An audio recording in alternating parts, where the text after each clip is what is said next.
How'd you look out the other day? Well, I think all in all, the guys were in a really good place. Got a chance to use this format leading up to Cal, where we used the extra day on the front end of the schedule to be a little bit more physical, and then on the back end use it as a real cleanup day for us on Thursday. And I think the guys really kind of enjoyed it, embraced it. They were very sharp today, attentive to details, but in good spirits. You know, I thought there was a lot of energy, which is positive.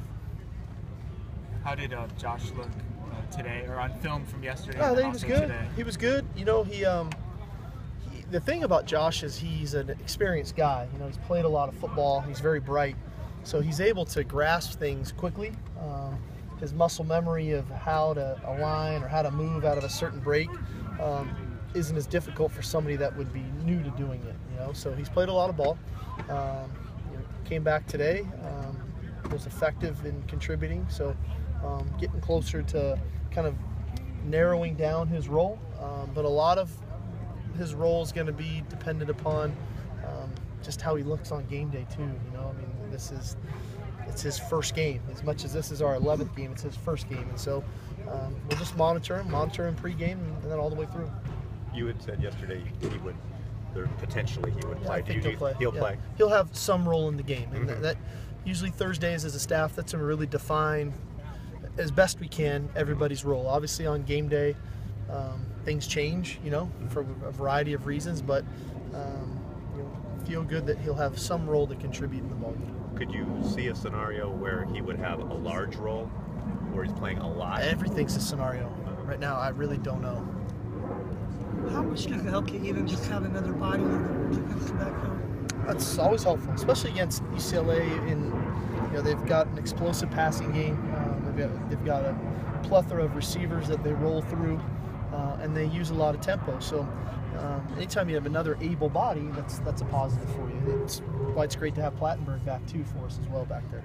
Have you found out anything about Bryce Dixon? Nothing to report yet, no.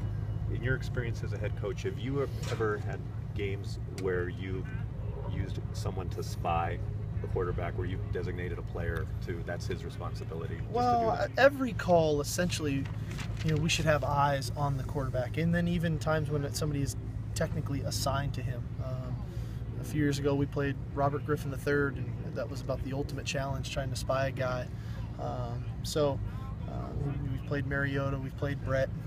These guys are talented runners, and so I don't know if one guy is quite honestly capable of doing it. It's going to take a group effort. Sewell was saying yesterday that he thought the guys were too emotional last year, and that had adversely affected their play, especially when it came to containing Huntley. Do you have to do or say anything to kind of keep the emotions in check at all in this situation? Obviously I wasn't here, so I can't speak off of experience that way of what that looked like.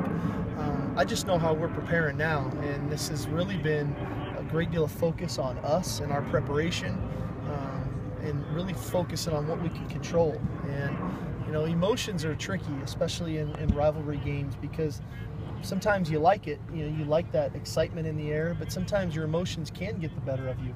And so there's a fine line and a balance in there of being excited to play, wanting to play, and an unbelievably cool game to be part of, rivalry game, an impactful game in our conference, but yet also focused enough to do your job over and over and over again with proper technique and fundamentals, and physicality. And so that's what we're striving to do. And these guys have given me no indication that that's not going to occur. I think we're going to play really good football Saturday. Talk about emotions, your own emotions. You know how important this game is for a coach at this university. This really, really matters.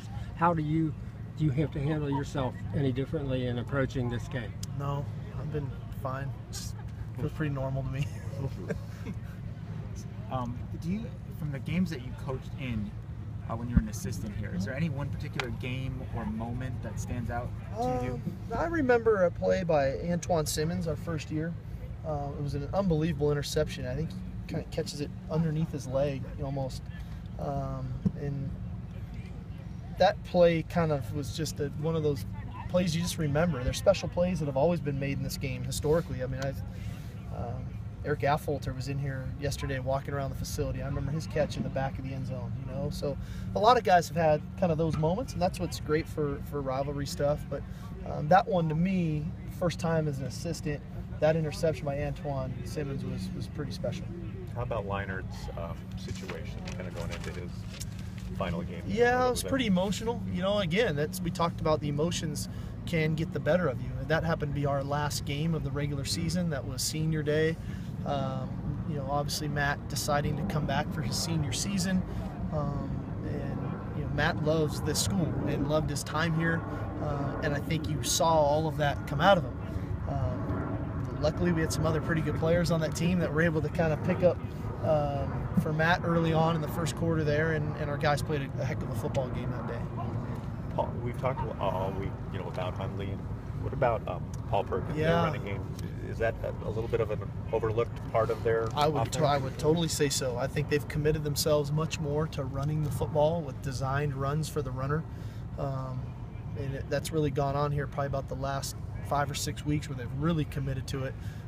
You can see his comfort level running it. They utilize him a lot in the screen game. He's been effective catching the ball out of the backfield. So it just presents more problems, right? I mean, the more offense you have, the more versatility you have, the tougher you are to defend. And so just another aspect of, you know, we talked about Cal last week, where Cal, in my opinion, has evolved into that as well, where they're just committing themselves to running the ball more.